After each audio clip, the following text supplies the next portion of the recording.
Beginning of the podcast has just played. Whoa, those were some great memories of sound bites, weren't they? Co-host Nick David. Indeed. I don't know what they were yet, but they were fun.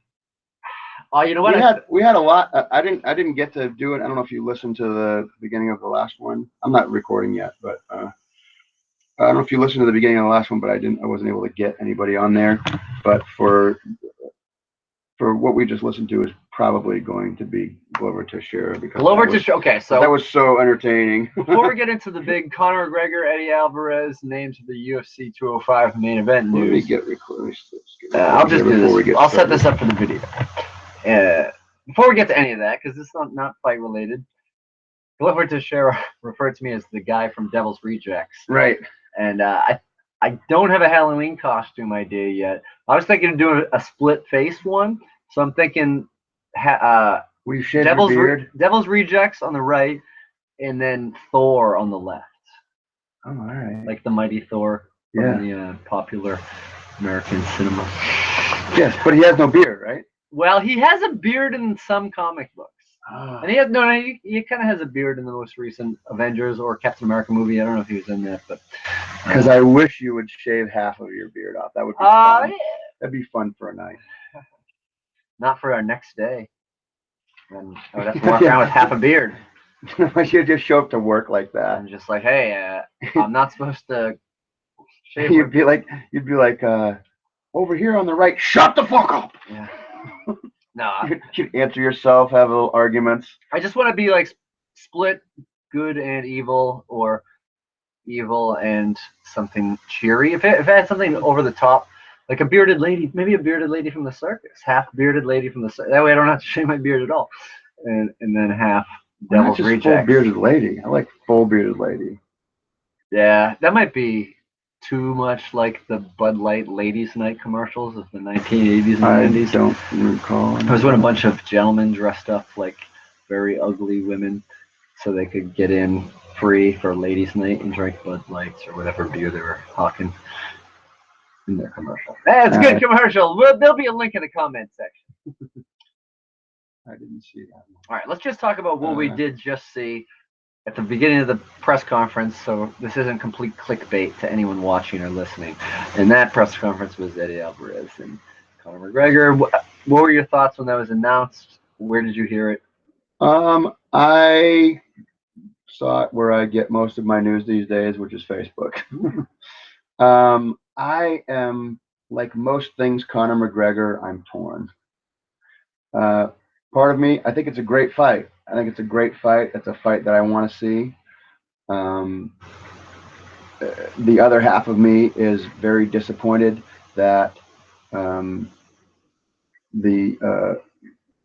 featherweight division is still, their champion is not defending his title once again. Oh, I disagree. I think that Jose Aldo should defend his interim championship against Max Holloway. And that could be one of the big main events coming up, perhaps Albany. But I understand what you're saying. But you shouldn't be split in half. There are three things in the equation. One is the first time there'll be two active champions fighting each other. So not only is it a great fight, which I agree with, but two champions, both who have never defended their belt, fighting against each other. That's exciting.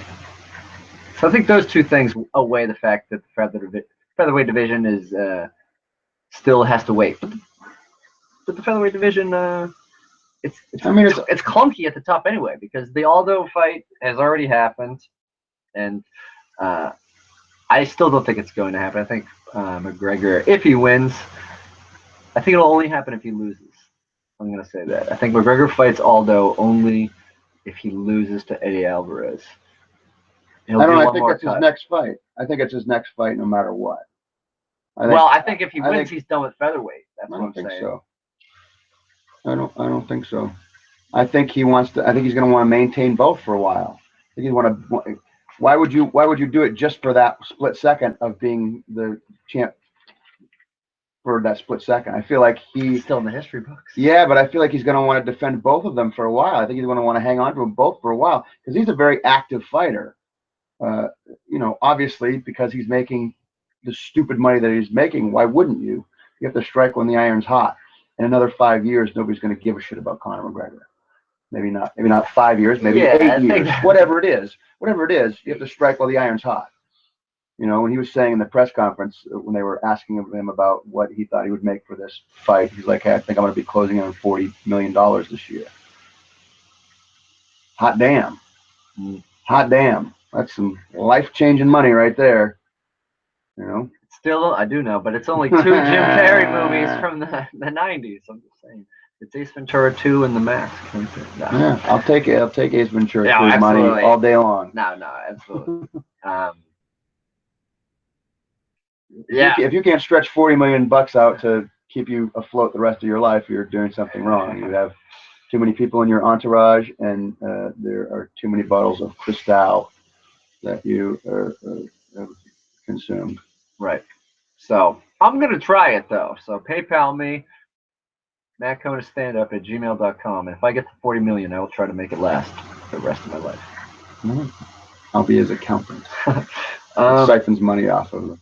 So Nick, well, I'll ask it on the podcast regardless.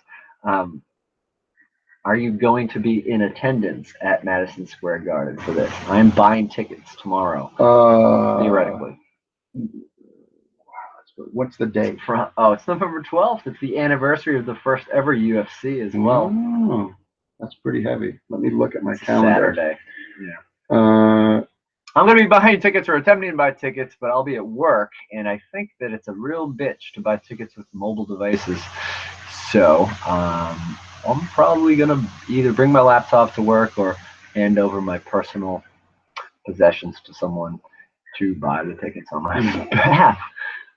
We'll see. Not sure how that's going to work, but I'd like to be in attendance. I have nothing going on. I have the 10th, 11th, 12th, 13th, 14th are all open for me. That's cool. Because I was thinking about going, of course, to maybe check out weigh-ins the day before, be a part of the spectacle. I don't know if I'll go for the press conference and make it that. Hey, if I can get the time off from work, I'll have a couple extra days in New York, do some afternoon open mics, see some. I want to say yes. Yeah. We're gonna go. Okay, you heard it here, folks. We're going. We're gonna dabs. Yeah, dabs. It's a lot easier to get to than Cleveland. You can take a $1 bus too. Yeah, we'll probably drive. We'll take the Cadillac. Oh yeah. We get over that. We're gonna take the Cadillac over to New York City. That's right. Where's Brooklyn at? We're gonna answer that question at UFC 205. So I'm excited. But we're gonna make it. We're gonna make this one. This is 3 championship bouts. This is the first time since UFC 333, which was hailed by many as a disaster because it went over the runtime. That had 3 championship bouts, all of which went the full 25. And so they're probably going to start this pay-per-view earlier. I got my money back on that one. Yeah, that's pretty sweet. I called, I think it might have been Cablevision at the time. Continental Cablevision? Continental Cablevision. Oh, shit. I saw a guy with a Bank Boston shirt today. I love old corporations. Make me so reminiscent. Yeah, I got my money back on that one. Did you look up their number in a 9X phone book? And then Probably. I had a big rotary dial phone for the longest time when I was living on my own as a 20-something-year-old. That's great. That was actually, I might have been. Was I in my 30s then? But it's great that you went out shopping for a rotary phone. And no, I didn't. I got inherited it from my grandmother. It was like in my aunt's garage, and it was stuff that was there, and it worked. I didn't have to spend money on it, and it was, for those of you that have never heard of a rotary dial phone, you used to have to. Oh, what a pain in the ass! Yeah, you'd dial it, and then it would go. Move your finger, and then you would forget what number you dialed, and you'd have to start again. That's what would happen on occasion. Yeah. Yeah, it happened a lot to me. Still having flashbacks. But of the other 2 championship fights, which are you more excited about? Joanna Jędrzejczyk against Karolina Kowalkiewicz, or Tyron Woodley? This is a dumb question. Tyron Woodley. It's a dumb question because it's the fight I'm the most excited for on the whole card. Oh, great! That is such a crazy good fight to me. I can't wait to see that fight. I'm a huge Wonder Boy fan. I think that guy is going to win the title, and I think he's going to hang on to it for. I think I've said it on the podcast before. I stand by that. I think that guy is crazy good. And I think Tyrone Woodley is a great fighter too, but I'm ready to see Wonder Boy take over the world. Oh man, I'm ready to see him take over the world. I'm ready to see him go up to middleweight. I'm ready to see him stop around in middleweight for a little while. I'm very excited for that fight. Mm-hmm.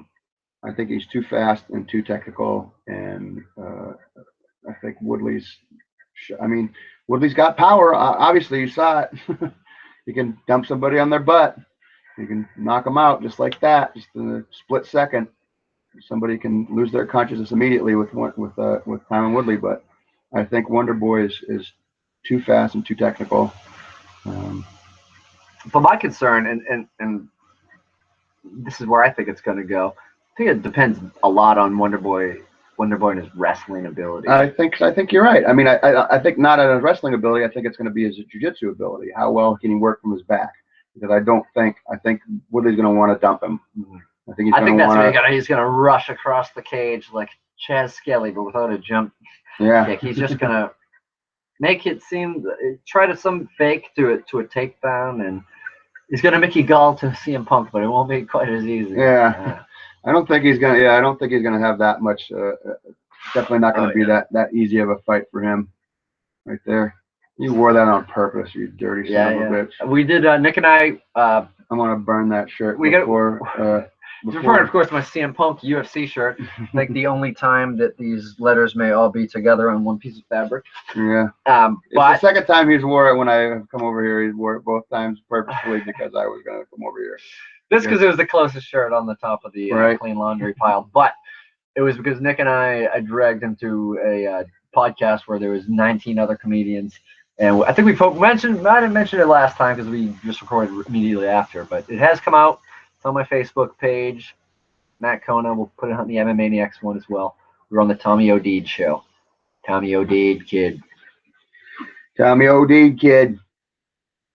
We were recording the first part of that through the microphone on my headset, which I just realized it's not as good of a microphone, so I've shut my headset off. So hopefully, welcome to the nicer sounding part 2 or 3, depending on when you put the interviews. I'll try and edit that first part of it to see how it sounds. Some point in this podcast, we're going to have an interview with Steve Ward, and he is the very first mixed martial arts referee to be licensed in the state of New York, and so he's going to be on the podcast here. We're going to do an interview with him. He's currently out in Portland right now with Tamden McCrory. Those guys train together, and Steve's always in Tamden's corner. And so we're going to also talk to Tamden about his upcoming fight against Nate Marquardt, which is a crazy exciting fight. It's going to be a barn burner for the Barn Cat. Oh my God, it's such an exciting fight. I can't express to you how much I'm looking forward to that fight. So that interview is going to happen. Let's put it right here. And we're back. Steve's a great guy. I'm chatting with him on Twitter a little bit. Steve is a really good guy. He's one of the first people that we really noticed was somebody that was checking out the podcast, and he's been super supportive of the podcast. So we can't thank him enough for listening and spending time to talk to us today. So, or in this case, me today.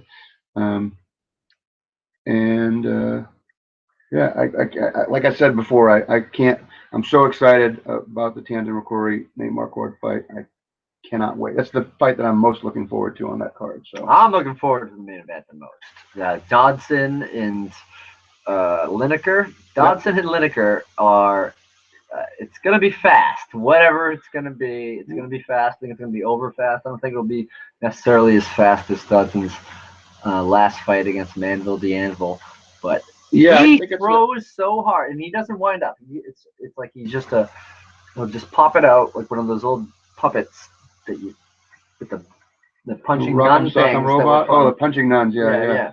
It just boom punches you And Lineker What? will kill you in the body, but he has to find him. And these are both guys who have spent time at flyweight. Dodson moving up basically because he couldn't get past DJ 2 times, and to get in line for a title shot of that will take a while. It's the battle of the fastest guy in the division against the most powerful guy in the division. I think Lineker is the hardest hitter. He hits harder than Cody Garbrandt, friend of the show. Well, that's tough to say.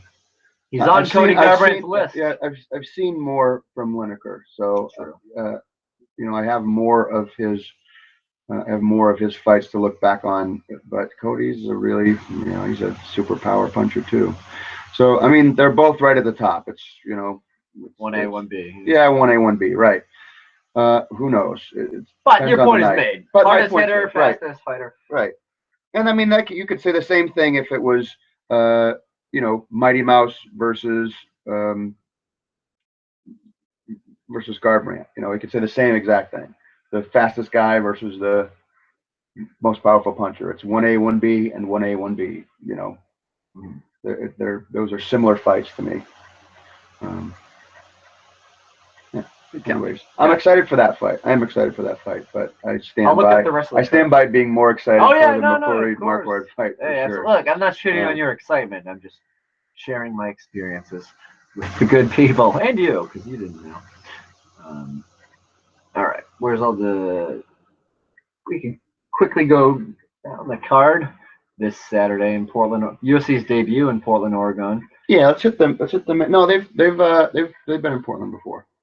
Well, they refer to it as their debut. Yeah, but they were there sometime in the last year or 2 years. If you look up UFC Portland, you'll see that. I'm trying to remember who fought, because I wanted to go to it, and I was bummed that I couldn't go to it. I think it might even be their third one there. Definitely at least their second one. You don't have to worry about it. I can edit. I can edit all this nonsense, all this. This is not nonsense. This is drama. We're finding out the UFC delivery. Fight Night '96. Oh, everything says this is the debut. I'm gonna just write when is.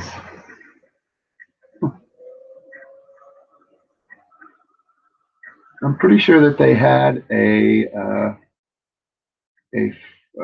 what do they call it when they do those big events? Yeah, fan expo. I think they had a fan expo there.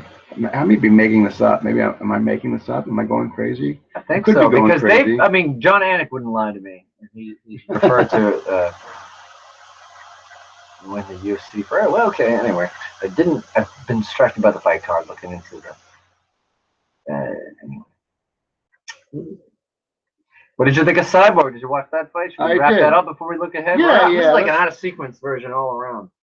Yeah, we just had a press conference. They announced even though the news broke late last night via ESPN about McGregor. There's 3 title fights, of course.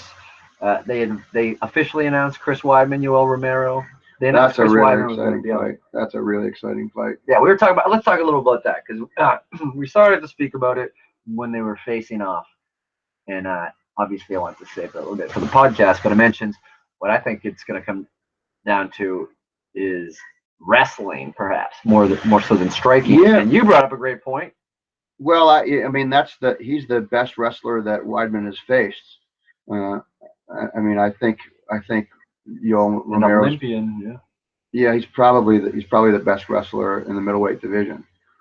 But he's, you know, you've seen him knock guys out cold. He's got really powerful hands, so he can do that too. I think Weidman's a more technical striker than Yoel Romero is. Romero is fast too, though. Yeah, he's very quick.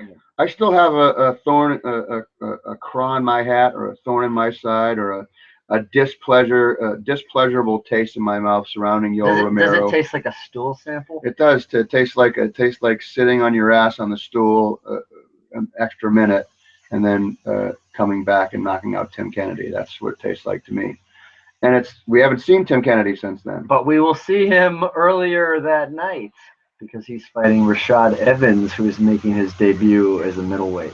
I didn't hear this. You didn't? Oh, yeah. UFC 205. What a card. Yeah. God damn, what a card. Yeah, they didn't have the full card at the press conference today. They just had, I guess, the full main card. It's like another UFC 200. Is fighting on this card, too. It's like another UFC 200. That's pretty much what it is, but it's with a McGregor actually on the card.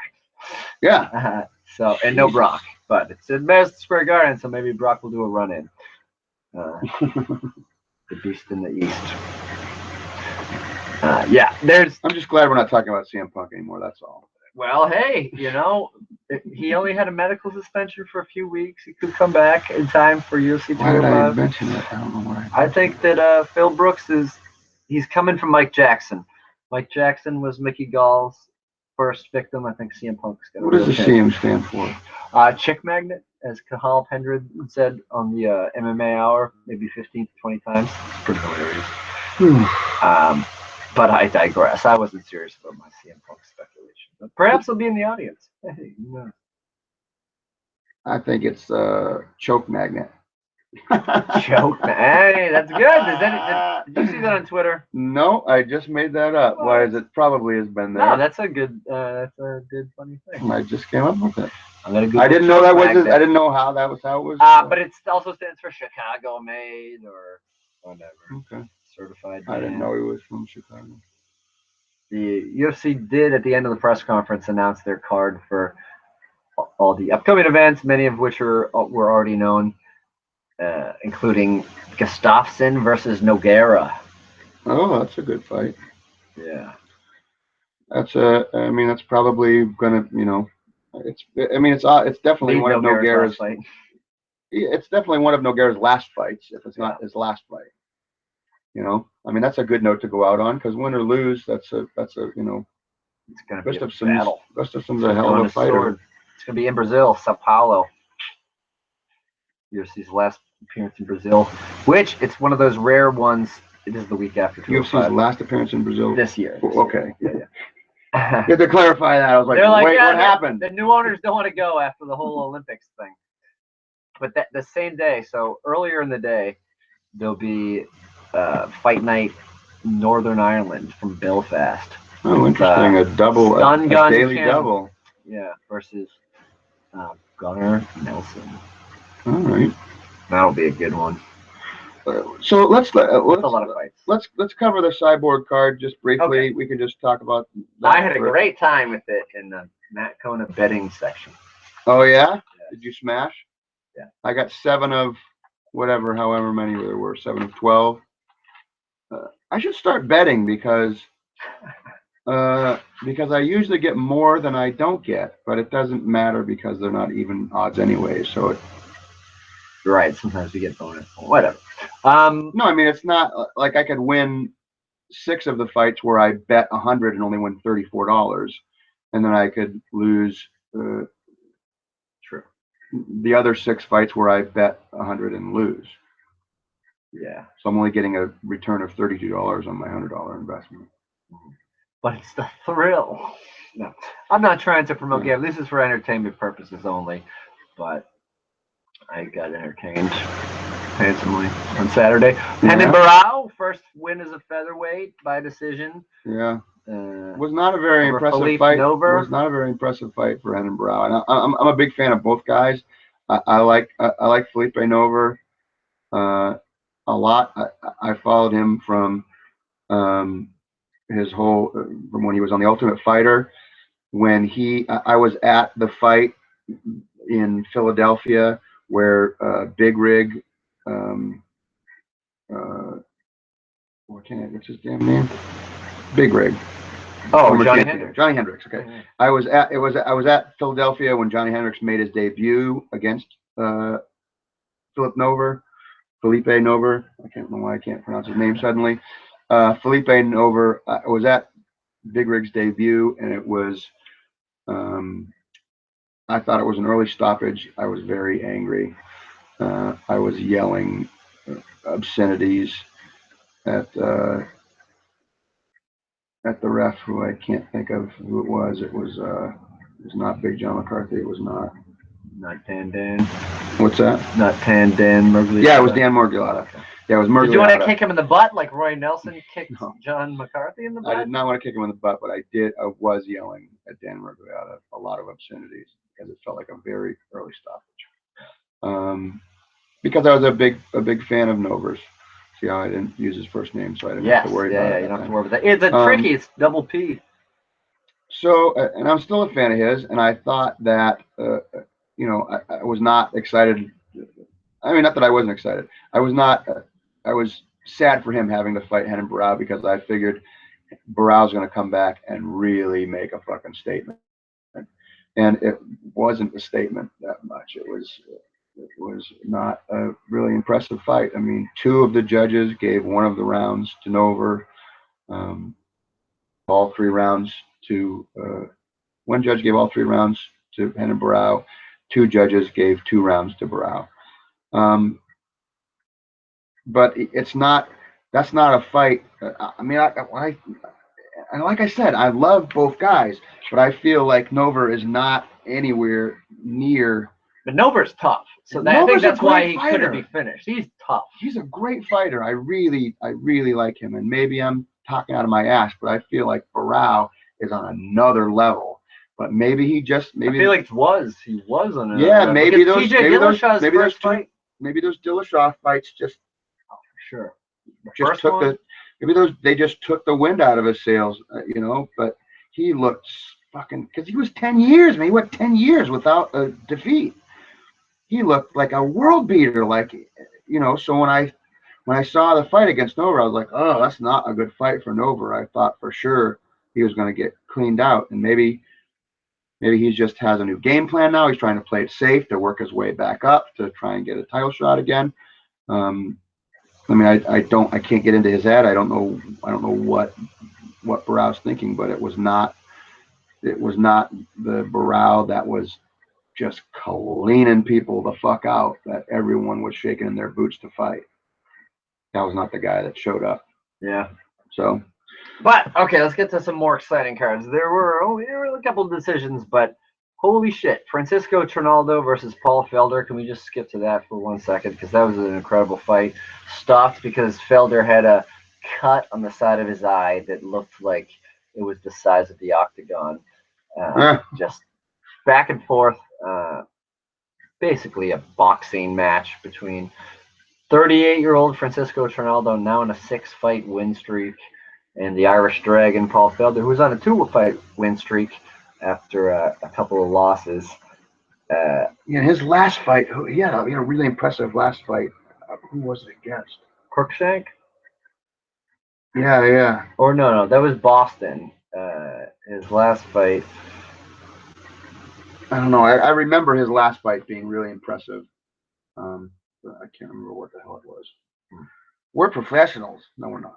We don't have a staff board. I'll look it up while you bullshit. Paul Felder's last fight.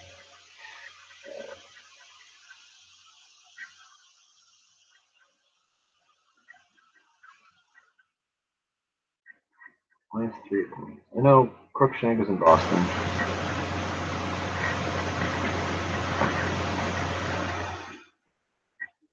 And they've been moving them all around the world. I feel like it was somebody that I felt like he was going to beat, like somebody that was going to beat him. And he beat Joshua Berkman most recently. Okay. Yeah. That was. And then he beat Darren Crookshank after coming through with trying to rebound from losses to Ross Pearson and Edson Barboza. Of course, the big win before that was the clip that many people have seen many times: spinning back fist to Danny Castillo. Mm-hmm. No other giant. Jason. And did he not? Did he? How did the Berkman fight go? Oh, he won by decision. Okay. But he impressed you in that. I guess so.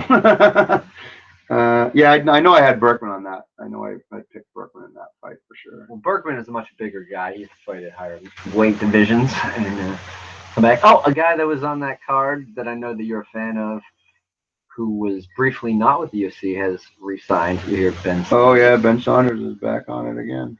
Killer B, Killer B. So who do you think is Ben Saunders next? Who would you match him with?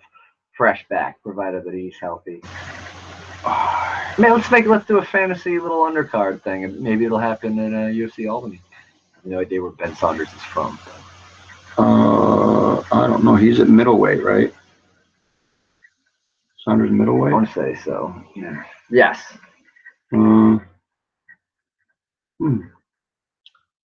Middleweight is a weird division. Why not put him with Smiling Sam Ivy? He wants to fight 18 times a year.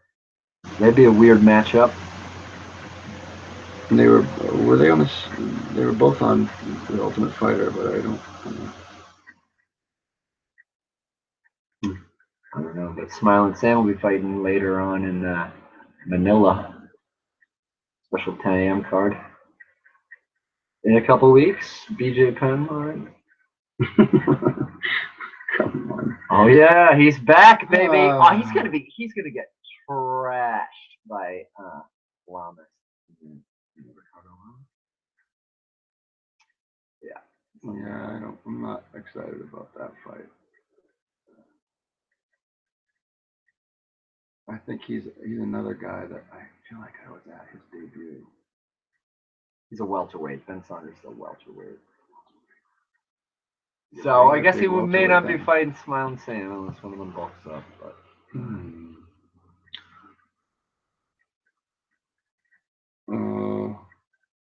don't know. How about Johnny Hendricks? Okay. That's a good one. Two guys with something to prove. Yeah. Ooh, Aldo doesn't trust Dana White, wants to cancel a UFC contract in the wake of the news with McGregor Alvarez.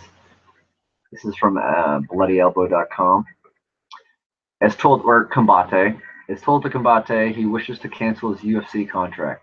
Dana always said Conor couldn't hold two belts in two different divisions, and he had also denied the fight last week, the Alvarez fight. After all this, I see I can't trust a single word that comes out of Dana White's mouth, and that Conor McGregor is the one really in charge of the company. Since I'm not here to be McGregor's employee, I asked them to cancel my UFC contract. I don't picture that happening, but maybe we'll see Jose Aldo fighting CM Punk in Bellator. Or other wrestler Ryback, who may fight in Bellator. There's been talks. He's a guy who has also never fought professionally before, but you're gonna love this. All right, let me just get off on a little bit of a wrestling connection tangent. Here's the thing. No. Stop. His name is Ryan something. He was a character called Ryback that they tried to give a push to. He's just like a big musclehead, and the only time he ever main evented a pay-per-view was against CM Punk, who was then the champion.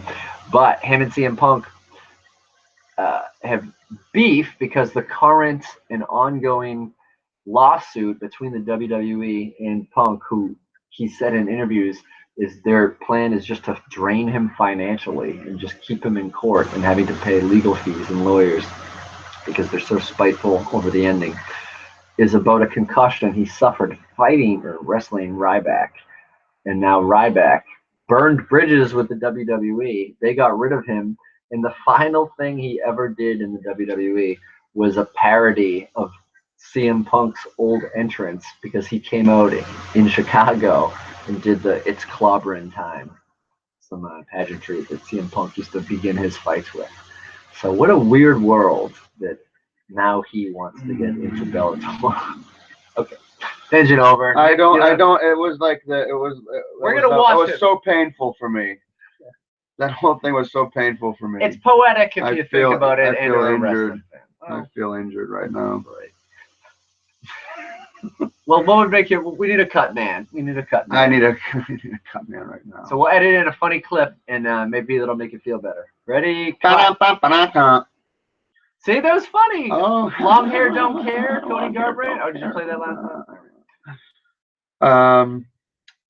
What was I going to say? next order of business, I guess. BJ Penn, was it about that? I mean, No, I feel like it was about Ben Saunders. Fighting at welterweight, a good matchup for him. Mm, Robbie Lawler's not busy. yeah, that's not a nice way to welcome you back. No. Although that's a hell of a fight. I would like to see that fight. Yeah. And I'm not playing matchmaker with Ben Saunders. I like what I've seen, but I've really only seen him fight a few times. Back to McGregor Alvarez. It was about Aldo. The contract cancellation. Aldo. I'm not sure if he's just trying to steal some spotlight, or if he's legitimately really angry, or if he's just trying to keep his name in the news, right? But he's not going anywhere. That's the stupidest thing he could ever do. Yeah. Nobody was watching the featherweight division. And Aldo wasn't an active champion. Until McGregor got there. Aldo was not a very active champion, and the most money he's ever going to make is going to be fighting McGregor again. So he's disappointed that he didn't get that fight. Understandably so. I get it. It's completely understandable. I get where he's upset. I'm upset for him. I think it's fucked up that they're stringing him along and that they're letting McGregor fight again without defending his featherweight title. I think it's bullshit. At the same time, I have to start going. It's a different world now. It's just a different world. It's the world of McGregor. He's making so much money for the UFC. He can do whatever the fuck he wants. If he wants to fight Ronald McDonald, he can fight Ronald McDonald. If he wants to fight Brock Lesnar, he's going to fight Brock Lesnar. Whatever the fuck he wants to do is what the UFC is going to let him do. So he's just breaking every record that's ever been. And so I just got to go, I don't know. I throw my hands up in the air and I go, I can't keep being upset about it. Yeah. It's a special moment in time that was supposed to have already happened. But it could still happen after he defends his title. It's not, people are going to want to see it any less. Yeah, but people wanted to see it immediately after UFC 194 when he first announced it in the 194 post-fight press conference. But he's had 2 bullshit non-title fights since then that don't mean anything. They're not bullshit because they do mean anything. They mean the 2 biggest pay-per-view sellers in UFC history. They mean the biggest gate in UFC history. Those things. That's the thing. That's where it's the world of McGregor fans are watching, but it means that fans are watching, and that many fans watching is ultimately a good thing. And more fans are going to be. They're already caught up. They're already enchanted enough to have bought in for the second pay-per-view, so they want to see the possibility of a champion versus champion thing, and that just brings more eyes to the lightweight and the featherweight division. So.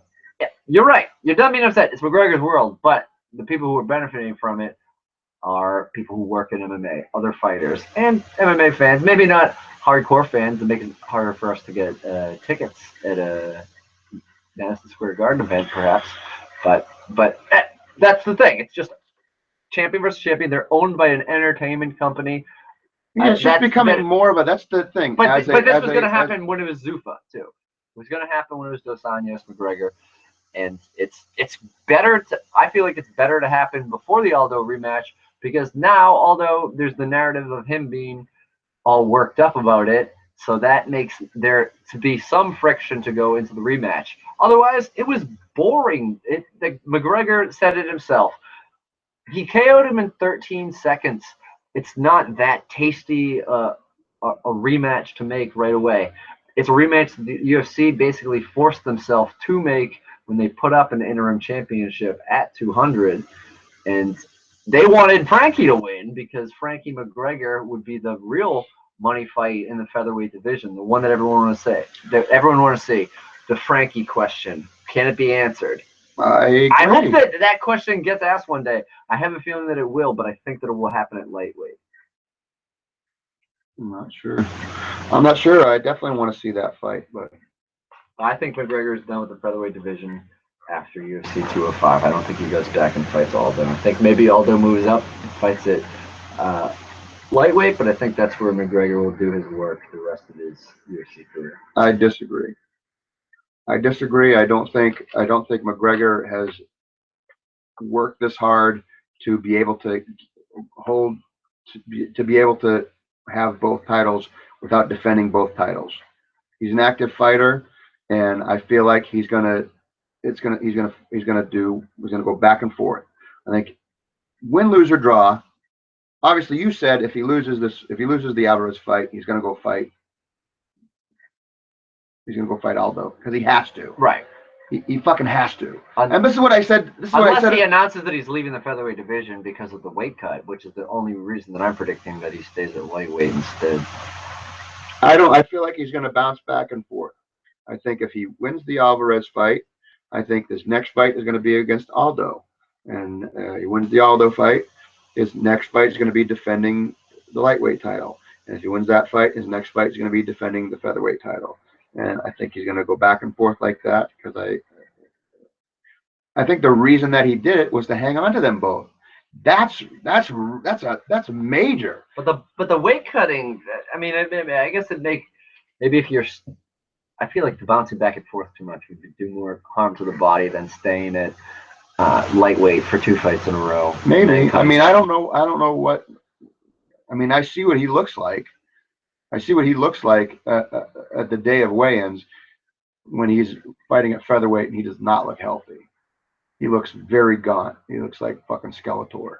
So, part of me gets that. Part of me goes, fucking 10 more pounds. It's 10 more pounds, and it's $10 million. It's another $10 million you're just throwing in your account. Another 10 million. Another 10 million. And 3 months later, another 10 million. And just keep throwing that 10 million in there until Floyd Mayweather comes along and they each make $200 million on the fight. Floyd would never split it. That's the hang up. If Floyd ever agrees to split it, we'll see. But I think that fight's destined to happen, especially since it's turning into, the C in UFC stands for circus. It's the ultimate fighting circus. That's what it's turning into. It's turning. The lines are getting blurred. I can't tell you the excitement that I had when I found out that this was a real fucking thing, because it's a discussion that I had with my friends 1,000 times. Oh, about the UFC.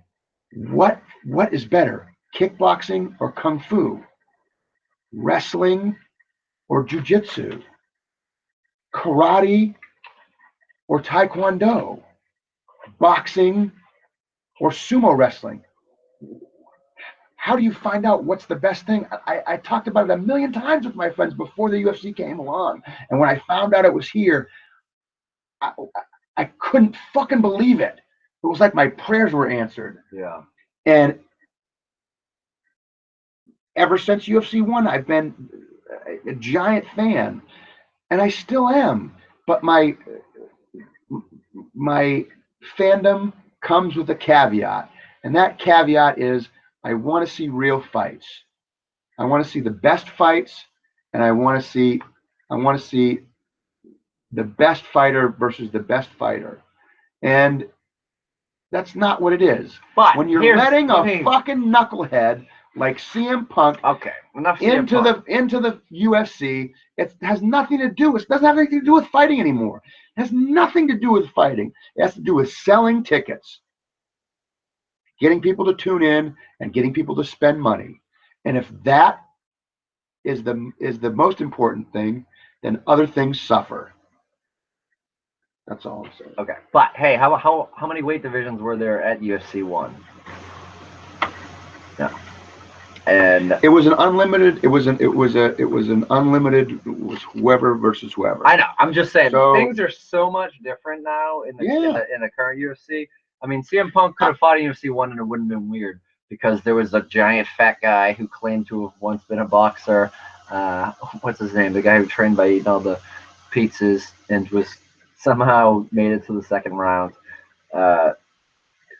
Great documentaries on UFC 1 on YouTube. My point is that I think you might Kevin Rozier. I think that you're right. Yeah. Yeah. I read and go read Is This Legal? Did you get a copy? I am not. I don't have a copy. You have a copy here. I have a digital copy, so okay. I can't. I have like no. I mean, it's like on a Kindle app. So that's the thing, because I'm a big fan of sharing books and trading books, and just shit out of luck. I have not read that, but I have talked to Art Davies about coming on the show, and he said he was going to get back to me, and then I contacted him again. He said he was going to get back to me, and he hasn't. So it's been a few months, so I will contact him again about coming on the podcast and possibly getting a book to give away to our listeners. Yeah. Fuck our listeners. They don't read. They don't read. Yeah. I think they've made it clear the number of books we've tried to give away to them. Yeah. And, it's all right. I don't even. You probably misspelled MMAniacs to get here. Who knows?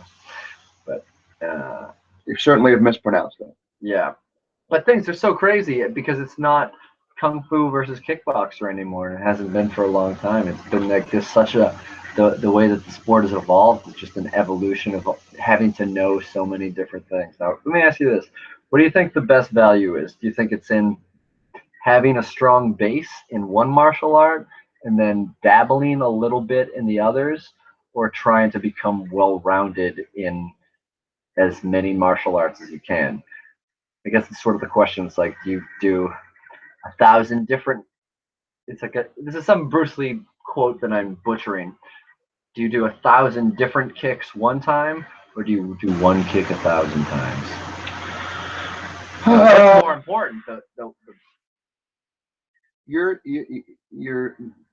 The generation of mixed martial artists that are coming into the UFC now, for by and large, are the first generation of mixed martial artists that are studying mixed martial arts. Sure.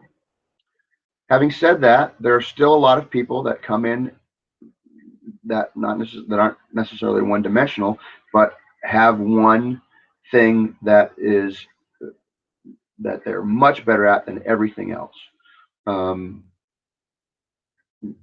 Wonderboy Thompson is a better karate fighter than he is a jiu-jitsu guy, than he is a boxer. Johnny Hendricks is a better wrestler than he is anything else.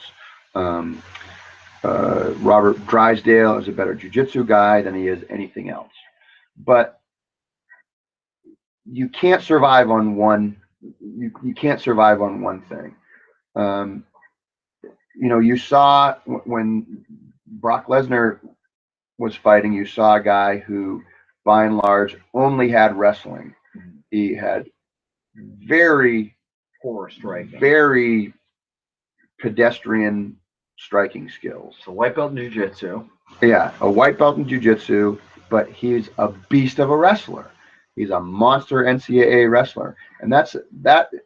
I feel like the UFC as a whole went through a big wrestle-heavy phase, where there was a lot of lay and pray, so to speak. A lot of refereeing had to be changed as a result of it.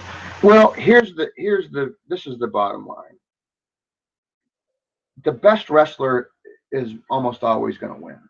That's the best basis for mixed martial arts, is wrestling.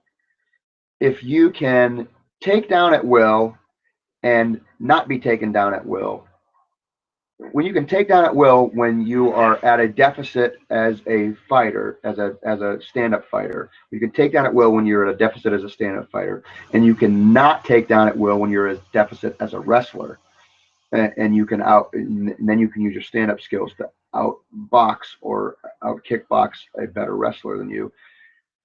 It's the best skill you can have. Wrestling is the best skill you can have, and they're the hardest working athletes on the fucking planet. But nobody works harder than wrestlers. But let me cut in. You say that's currently a thing, yet Chris Weidman, Henry Cejudo, Chad Mendes, Frankie Edgar. Frankie Edgar beat Chad Mendes. Frankie Edgar was beat by Aldo. These are all guys who were the much better wrestler in their most recent fights. Johnny Hendricks, his last 2 fights, and they've just like but it's not. You're talking about one fight. Chris Weidman has lost.